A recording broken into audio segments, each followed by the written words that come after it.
Hi everyone, and welcome to the General Hospital recap for October 17th. As always, don't forget to subscribe so you don't miss any of our videos or recaps, and also be a beauty and hit that bell down below so you get notified every time we upload a new video. I know this week kind of went off the rails, and I honestly, this weekend isn't going to be any better because it's a full weekend, but let's get right to it. At Ava's, Scott shows up at Ava's place. He thinks she looks really good. He has a check for her, proceeds from the art exhibit. Scott notices that there's 2 martini glasses on the table. Did she have company? She won't say anything. She had a drink with a friend. Okay, there was a man here. No, she's not dating anyone. Scott is concerned and doesn't want someone to take advantage of her financially, and she takes it as him saying that the only reason anyone would want to be with her is her bank account because she's so undesirable now. Scott tells Ava she hired an escort. Okay. It was so upsetting how Michael had laid into her the other day and won't accept that she didn't mean for Morgan to die, and she just figured his parents would send him away again. So she's like the real victim here, and it's been really hard for her, okay? And I just want to do a little reminder here that Dr. Maddox had told her, or told Sonny and Carly, that even if Sonny and Carly had sent him back to what was it called, Frederick's, I think, but you know, the place he was at, they would have readjusted his medicine and he still would have been hurt. So I just want to remind everyone of that because I'm extra salty. But anyway, Scott's not judging her. He asked that next time she call him so she can lean on him. He cares about her, and Ava rushes him out. At General Hospital, Franco is looking up Andrew in the database with no results. Then he and Elizabeth talk about the kids and stuff, and he's worried about messing things up.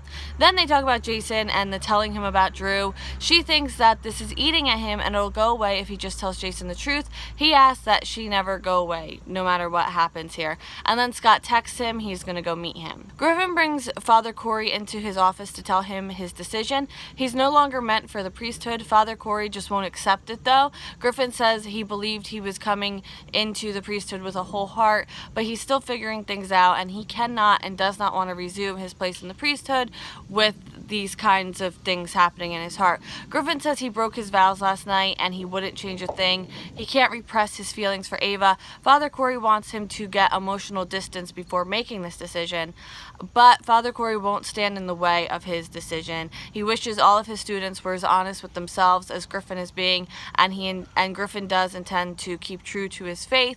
Father Corey asks if he's leaving the priesthood for this woman. Is he planning on making a life with her?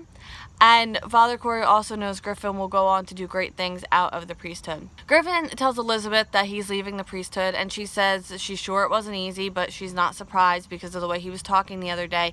Griffin's never been in like a real relationship though, and he doesn't want to commit to something with Ava he doesn't know if he wants because he doesn't want to hurt her. And Liz says that he just needs to be honest with Ava about his feelings and about all of this. At J. Sam's place, patient Jason is at the house. It's very overwhelming for him, so he goes outside on the balcony. Sam comes in, and patient Jason sees her. He's almost going to go inside to talk to her, and then Jason follows Sam into the apartment. And patient Jason hears them talking, sees them together, and is a little heartbroken. And then Sam is talking about Bill's, Danny's sports camp, and then Jason talks about how in the last year he knew when his life was changed. She was talking about not being used to having a partner her whole life and having someone who was there for her and made her more and not less. But outside, patient Jason is hearing this, not realizing that she thinks that this is her Jason, so all of this not having a partner she can rely on, like she's not discounting him, she thinks this is him, and it's very confusing, and we are hanging on for dear life here on We Shouldn't Sing. Inside, Jason promises to love her unconditionally and their family. Sam says how she meant every word of it, and she loves him, and they just love each other, and oh, it's so wonderful. But outside, patient Jason is breaking my heart because he thinks Sam loves this guy more than she ever loved him, and it's just not true. And now they're talking about their wedding, but the one at Sonny's with friends and families, not the Noodle Buddha one. And then she mentions how Sonny and Carly lost Morgan, and then Jason and Sam head upstairs.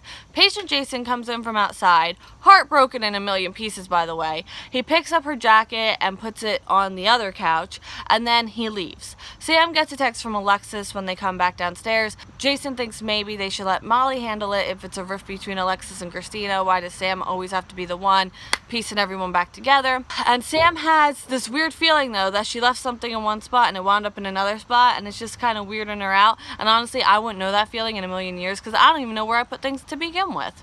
Alexis arrives at Sam and Jason's place. Christina is with Parker and very happy, but she left out the organ and the dropping out of school and all that. So Alexis tells her about the firing and turning Parker in and quitting school and moving. Fun, and Christina won't talk to her because she thinks she's responsible for all of this. Sam says Christina's in love, and who's she to judge? And they have different takes on how Parker would show she loves her, because Alexis is like, she let her go, and Sam is like, she pull her in, you know? Sam says at least Christina will know that she put all of herself in this relationship, and if it doesn't work, it doesn't work, and she won't have any regrets. And then Sam and Jason tell Alexis that they bought Derek Will's media. At the cemetery, patient Jason visits Morgan's grave. He had hoped he heard what Sam and the guy she's married to were saying wrong. He was hoping Morgan had just taken off. Patient Jason feels so lost right now. He lost 5 years. He doesn't know what happened, and honestly, neither do either of us. I mean, any of us. He asked how this happened to Morgan. With everyone in his life, how did this happen? He was named after him, and he should have been there to help him. He hears someone approaching. He pulls a gun, but it's Ava.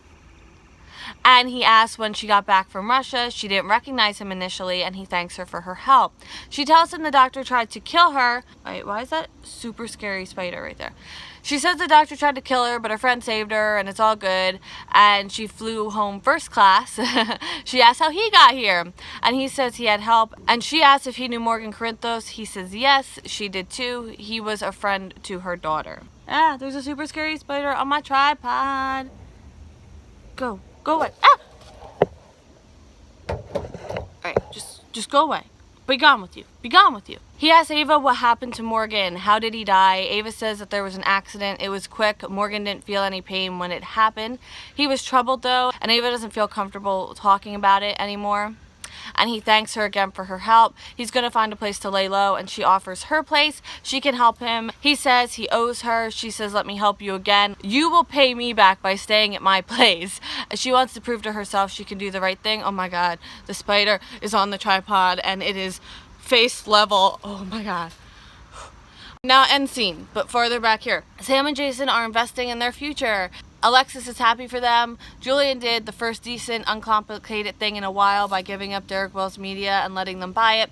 They're going to have a launch party and did a press release. They're going to be very careful with their introduction to the company though, because they don't want people to get the wrong idea. Ava and patient Jason are back at her place for the most part. No one really comes to visit her. Liz is proud of Griffin. It's brave to face your feelings, even if it means breaking a vow. Oh my god, it's still on the tripod. Ava gets a text, a notification. Her brother's media company was sold. Ava calls someone. She's asking about paperwork and if everything is set, who's the buyers, and that Diane is involved. Ava says Julian sold his only real asset to Jason Morgan, and patient Jason is like, what now? Alright, so that is it for the 17th recap. We got 2 more to do, so let's get right to it if I don't get eaten by the spider, because it is on my tripod.